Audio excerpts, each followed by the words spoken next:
Hello! In today's episode, I will be sharing why you need to get your glycated hemoglobin level measured and how you can lower it if it is high. Keep watching. You are welcome to Healthy Living Nest, a place where you garner information on how to optimize your hormones and metabolism to gain optimal health. Subscribe if you've not done so. In the interest of those without a science background, hemoglobin is the protein contained in your red blood cell that gives it red color. Alright, and this protein, hemoglobin, helps to transport oxygen and some other molecules around your body, and that includes glucose.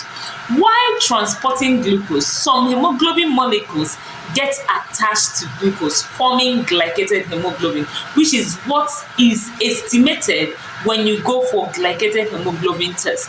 And the thing about this glycated hemoglobin is that your red blood cell is programmed to die every 3 months. So glycated hemoglobin measures your mean glucose level within 3 months. It's not like fasting blood glucose that you will need to go on a fast before doing. Glycated hemoglobin doesn't need you to be on any fast. You can do it at any time of the day.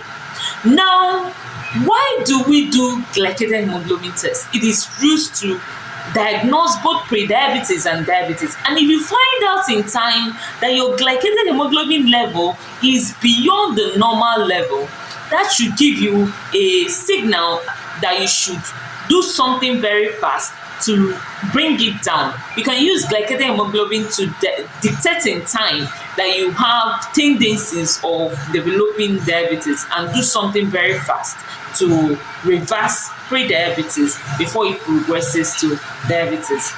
For relatively healthy persons, glycated hemoglobin level is usually less than 5.7%. It's estimated in percentage because it's the volume of red blood cells that is attached to glucose that is being estimated.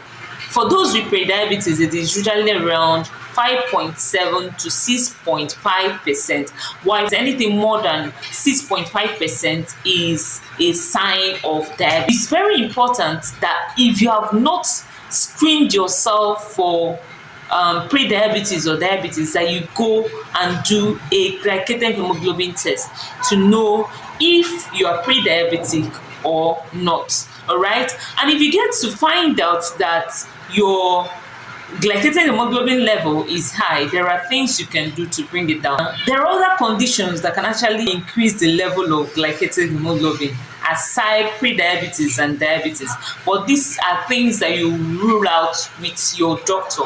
If you go for a test and your glycated hemoglobin level is high, your doctor will need to go through to assess you, to evaluate you and confirm that it's actually diabetes and not other conditions.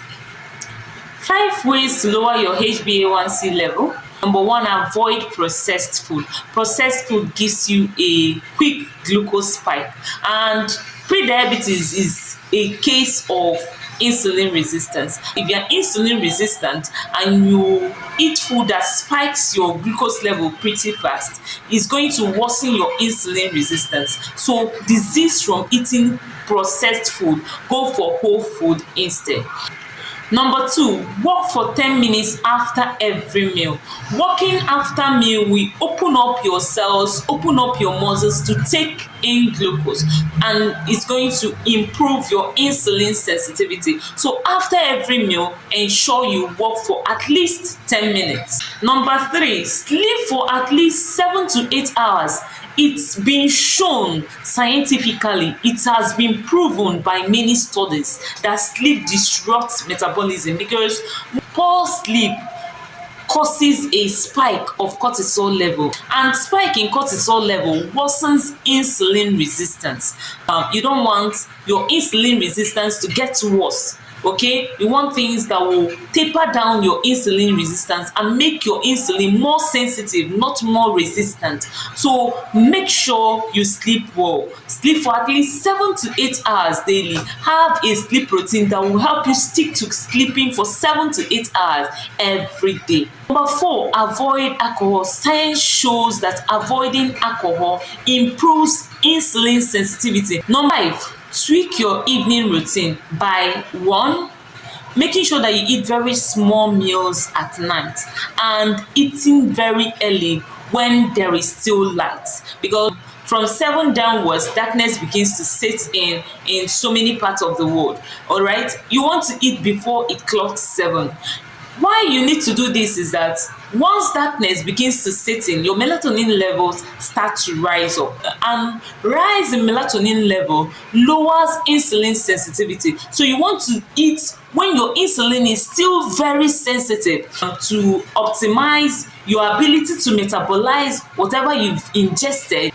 The bonus tip: do resistance training exercise helps you to build muscles, and the more muscles you build, the more you improve your body's ability to take up more glucose. Muscles take up more glucose than fat.